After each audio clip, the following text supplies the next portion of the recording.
Welcome back to rising Pakistan ji. इस वक्त rising Pakistan के स्टूडियो में हमारे साथ कौन मौजूद है, आपको ही पता है? जी मुझे पता है। जी पता है। वासिल शाहिद मौजूद है। जी हमारे साथ मौजूद हैं वासिल शाहिद। लेकिन मैं अगर इनके बारे में बताऊं तो इन्होंने 9 सोलो एग्जीबिशंस ये कर चुके हैं, ठीक है। उसके अलावा अगर ग्रुप एग्जीबिशंस में कहें तो वो तो काफ़ी ज़्यादा किए हैं। और ये एक कैलीग्राफर है। बिल्कुल एक कैलीग्राफर हैं। और मुझे पर्सनली क्योंकि मेरा आर्ट के साथ जो है थोड़ा सा एक लगाव है, मेरी अम्मी बहुत अच्छी एक पेंटर हैं, तो उनके हिसाब से मैं उनको बचपन से उस तरह देखती आ रही हूँ, वो कुछ ना कुछ, लेकिन कैलीग्राफी मैं आज तक नहीं कर सकी। मुझे शौक बहुत है। आपको है वैसे कुछ पेंटिंग? मुझे तो अप्रिशिएट करने का बहुत शौक है। ठीक है। अच्छा आर्ट हो, चाहे वो कैलीग्राफी हो, चाहे वो फॉर्मल आर्ट की कोई भी फॉर्म हो, तो उसको अप्रिशिएट करने का बहुत शौक है। वासिल शाहिद के बारे में ज़रा बात करते हैं। और ये इनका खासा ये है, आज इनका बहुत सा काम भी हम आपको दिखाएंगे कि ये सोने के वर्क से कैलीग्राफी करते हैं, जो कि बहुत ही मुश्किल काम है। गुड मॉर्निंग, अस्सलाम वालेकुम वासिल। Welcome to rising Pakistan. कैसे हो आप? ठीक हो? बहुत शुक्र, बिल्कुल ठीक है, अल्हम्दुलिल्लाह। अच्छा, तो कुछ आपका काम भी हम दिखाते हैं, लेकिन थोड़ी सी कहानी बताएं कि कहाँ कैसे शौक हुआ और आपका ताल्लुक कहाँ से? कोट राधा किशन से, कसूर के पास, बहुत ही खूबसूरत सा प्यारा सा आपका इलाका है और वहाँ से आपका ताल्लुक है। तो थोड़ी ज़रा अपनी पहले हमें कहानी सुनाओ। बचपन से ही शौक था खताती का। मुझे लगता है मैं स्कूल इस वजह से शौक से जाता था, वहाँ पे मुझे कलम के साथ तख्ती करना पड़ती थी, तो ये इस वजह से मैं स्कूल भी गया, पढ़ता गया, आगे बढ़ता गया। लेकिन घर वाले चाहते थे कि साइंस पढ़ें, उन्होंने ज़बरदस्ती BSc करवाई, MSc करवाई, कर ली ठीक, लेकिन अंदर जो ना वो ज़ात में खताती थी। अच्छा। तो बहुत बाहर से लोगों ने रोका, लेकिन नहीं, वो करते चले गया। और एक वक्त आया कि मुझे बैनुल-अक़वामी सतह पे पज़ीराई मिली, मुझे बाहर जाने का एक इंटरनेशनली इनविटेशन आया। और जब मैं बाहर चले गया, वहाँ जाके काम दिखाया, OIC के प्लेटफॉर्म पे एग्जीबिशन में पार्टिसिपेट किया, फिर घर वालों ने कहा हाँ ठीक है, अब आप जो मर्जी करते हो। और उसके बाद मुझे घर वालों ने अप्रिशिएट किया और ख़तात मारना शुरू किया। अदरवाइज़ वो कहते थे बस बेटा MSc की, वही जॉब करो, वही काम करो, इसका कोई स्कोप नहीं, इसके करने की कोई ज़रूरत नहीं। तो अब आप एक खताती आपका फुल टाइम प्रोफेशन है? मेरी ज़िंदगी है, सिर्फ प्रोफेशन नहीं है, पैशन ज़िंदगी है। मैं तो इसके बगैर सांस नहीं ले सकता। वाह।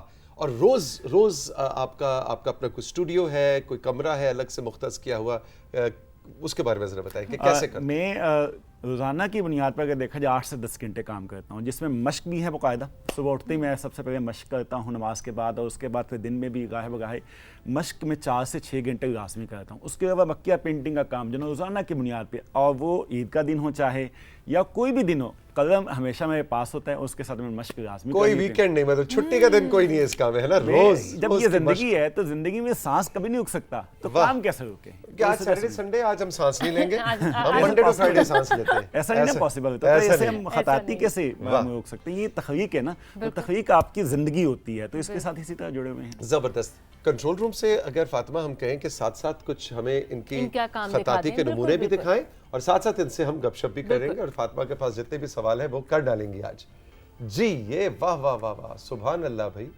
ये भी सोने के वक्त के साथ काम है, कैनवस के ऊपर ये काम है, और खत नस्तालीक है हुआ रहमान रहीम। ओके। अच्छा, मैं आपसे जो एक चीज़ पूछना चाहूँगी वो ये एक चीज़ है कि आपने ये क्यों चूज़ किया कि आपने सोने के वर्क से ही करना है? मतलब लोग बहुत, ये आपने मीडियम क्यों चूज़ किया? पहले तो आप मुझे ये बताएं ना। देखिए, आप मीडियम का, और वासिल साथ साथ जो आपके नमूने स्क्रीन पे आवेज़ा हो रहे हैं, उसके हवाले से अभी अगर कोई खास बात हो, किसी एक की कोई याद हो, तो आप जरूर बताइएगा जी। मैं इसके बारे में बात करता हूँ कि ये देखिए आपके सामने जो गोल्ड लीफ का काम है, बुनियादी तौर पे आप देखते हैं जो सब्जेक्ट पेंट करना होता है ना, पहले आप उसको परसीव करते हैं कि आपने लिखना क्या है, कोई आयत है, या पेंटिंग में आप जाते हैं कोई आप कुदरती मंजर पेंट करते हैं, कुछ भी। तो जब आपने इस कायनात का सबसे खूबसूरत अस्माए मुबारक, अल्लाह का नाम है, अल्लाह के उस का नाम है, तो कोशिश ये होती है फिर इतनी ज़बरदस्त मीडियम में लिखे जो कायनात का सबसे खूबसूरत मीडियम हमारे पास मौजूद है। तो मुझे लगा कि सोने का वर्क ऐसा ही बहुत अच्छा है, बहुत खूबसूरत भी है, और लाइफ बहुत ज़्यादा है इसकी, कि आप एक दफ़ा काम करें, इसकी शाइन जो ना वो सेंचुरीज तक रहती है एज इट इज़। तो इस बुनियाद पर मैंने सोचा कि मैंने कुरान पाक की आयत लिखनी है, तो इस सोने के वर्क के साथ इस वजह से क्योंकि दुनिया में इससे खूबसूरत शायद कोई और मीडियम नहीं है, तो इस वजह से मैंने काम इसके साथ किया। अच्छा वासिल, ये बताओ यार कि मतलब जब हम बात करते हैं सोने का वर्क, तो सोना तो आजकल बड़ा महंगा हुआ, तो ये क्या वर्क भी फिर उस हिसाब से बड़ा एक्सपेंसिव मीडियम है? बहुत महंगा है, बहुत महंगा है। एक फनपारे पे बासमती होता है 50,000 लाख रुपए, 1.5 लाख रुपए तक का सोने का वर्क ये इस्तेमाल हो जाता है 24 एक फनपारे पे एक एक 1.5 लाख रुपए का इतना सोना लग लग रहा जाता होता है। को कास्ट आ जाती है, बिल्कुल ऐसे ही। वाह सुभान अल्लाह। और इसमें सबसे इंपॉर्टेंट बात है, आप देखेंगे इस पे कंपोजिशन करना बहुत अहम होता है फनपारे के अंदर, कि आप ये नहीं कि सिर्फ आप कलम उठाते हैं लिखना शुरू कर देते हैं, एक एक कंपोजिशन बात का था। मैं जैसे ये कंपोजिशन मुझे महीना लग जाता है कि लफ्ज़ को कौन सा लफ्ज़ कहाँ पे लिखा जाए। ये पूरी एक ज्योमेट्री है, और ज्योमेट्री जो ना वो आपकी सोल की, खताती बुनियादी तौर पे है ही सोल की ज्योमेट्री। तो जब आप सोल के साथ कनेक्टेड हो जाते हैं, उसके डिसिप्लिन के साथ कनेक्टेड हो जाते हैं, तो फिर आपकी शख्सियत साजी बहुत खूबसूरत होती है। जैसे भी आप पहले सोशल मीडिया की बात कर रहे थे, तो मैं समझता हूँ कि खताती भी ये शख्सियत साजिश का अमल है, और ये मुआशरे को बनाता है, और जो समाज की अखलाकी वजूद इसको बहाल करता है। तुर्की के मिसाल हमारे सामने, वहाँ पे सोशल मीडिया ने हिजान नहीं पैदा किया बल्कि वहाँ पे तामीर दी है।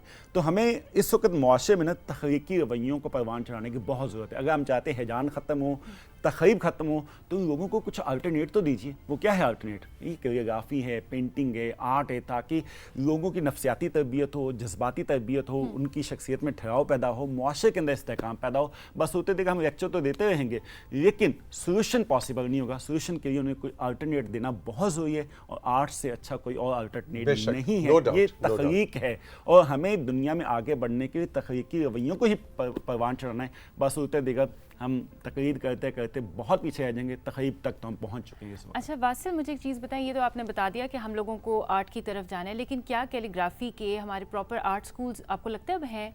नहीं, पाकिस्तान में नहीं है। बहुत अफसोस के साथ कहना पड़ता है। होने चाहिए, बहुत अच्छा ज़रूरत है। जितने आर्ट कॉलेजेस हैं, बास आर्ट कॉलेजेस में सिर्फ 1 साल का डिप्लोमा है, बास में वो भी नहीं है। इसकी बहुत अच्छा ज़रूरत है। हाँ, वो कहते हैं कि ये आर्ट की प्रॉपर फॉर्म नहीं है, बास जगह पर तो ऐसे शिकवते हैं, जबकि हकीकत ये कि आर्ट की सबसे खूबसूरत फॉर्म है। मैं इसका लॉजिक के साथ बात करता हूँ। देखिए, अगर आप कोई लैंडस्केप करते हैं या स्टिल लाइफ कहते हैं, वो तो आपके सामने पड़ी है, आपने उसको फोटोग्राफ किया या हाथों के साथ पेंट किया, आप कहीं ना कहीं उसको ऑब्जर्व करके कॉपी कर रहे हैं। कोरियोग्राफी में आपकी आउटर ऑब्जर्वेशन नहीं है, आपने बाहर से मुशाहिदा करके किसी चीज़ को पेंट नहीं किया है, बल्कि ये आपके अंदर की वजदानी कैफियत है। आपने अपनी ज़ात को, अपनी रूह को बाहर लेके आए। असल आर्ट की शक्ल ये जो आप अपनी ज़ात के अंदर से लेके आए, बाहर से नहीं। वासिल, एक वीडियो है हमारे पास आपके काम की, आइए वो देखते हैं। जी कंट्रोल रूम।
सुभान अल्लाह, ब्यूटीफुल। ये आपकी एक एग्जीबिशन की वीडियो थी। अच्छा, कैसे ये जिस तरह वो चांदी का वर्क होता है, इसी तरह सोने का वर्क होता है, और उसको कैसे इस्तेमाल कैसे करते हो, लगाते कैसे हो, like how does it work? ये उसी तरह नाजुक होता है, और इतना नाजुक होता है कि आप इस हाथ से पकड़ते हैं ये टूट जाता है।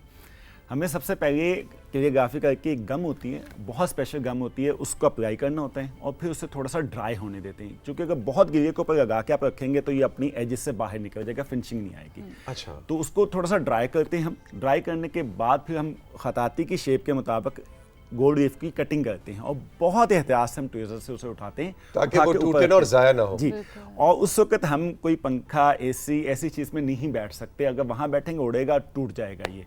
और सांस भी बहुत एहतियात से लेनी, अगर तेज सांस भी लेंगे तो भी वो टूट जाएगा। ये मुश्किल उसको है रखते मीडियम, हैं, हाँ। लगाते हैं, फिर उसके बाद उसकी फिनिशिंग करनी होती है, बर्निशिंग करनी होती है, फिर उसको प्रिजर्व करते हैं, फिर जाके फाइनल फनपारा बनता है। It takes a lot of time, तो वो जो है ना, कंसंट्रेशन बहुत ज़्यादा चाहिए। ले सांस भी आहिस्ता के नाजुक है बहुत काम, सही। आफाक की इस कारगहे शीशा गरी का, तो वाकई सांस ये एक्चुअली Yes, yes. आहिस्ता सांस लेके काम करने वाला।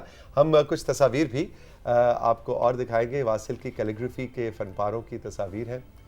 अब ये देखिए, इसमें कंपोजिशन देखें हर काम के अंदर। यस, उसका मिरर इमेज। हाँ जी, ये अल्लाह रहीम दोनों तरफ से है और नीला रंग वहाँ पे इस वजह से इस्तेमाल किया था कि वो रहीम है। यहाँ पे अली इब्न अबी तालिब, रेड कलर चूंकि जलाल की शख्सियत है आपकी, अच्छा, तो रेड कलर हाँ। इस वजह से है। एग्जैक्टली। तो ब्लैक के नीचे मेरे हर काम के अंदर ब्लैक लाजमी होता है। यहाँ जी, पे मैं देखें- आपसे यही अभी पूछने लगी थी कि आप नोट करें कि इनकी हर पेंटिंग में, इनके हर काम में Calligraphy में, बिल्कुल। ब्लैक और गोल्ड लाजमी है। तो इसके पीछे क्या आपकी वो एक है कोई देखिए, वजह? काला रंग जो होता है ना, ये जज़ब करता है सब कुछ।